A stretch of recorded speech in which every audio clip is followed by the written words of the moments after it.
Python is a high-level, object-oriented programming language used to develop various desktop and mobile applications, websites, and software interfaces.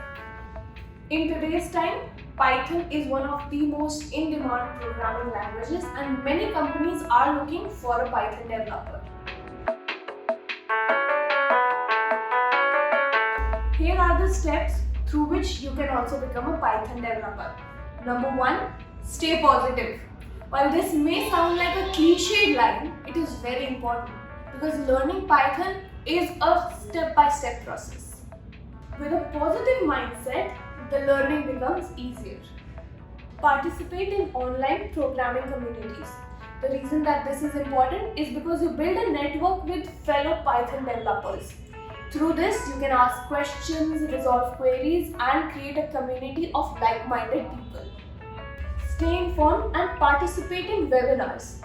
The reason that this is important is because you keep on furnishing your skills when you attend such webinars where you get to learn new things. And when you furnish your skills further, you furnish your abilities.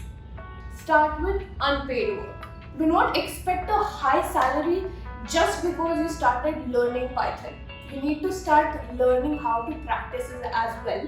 And internships are a great way to start off.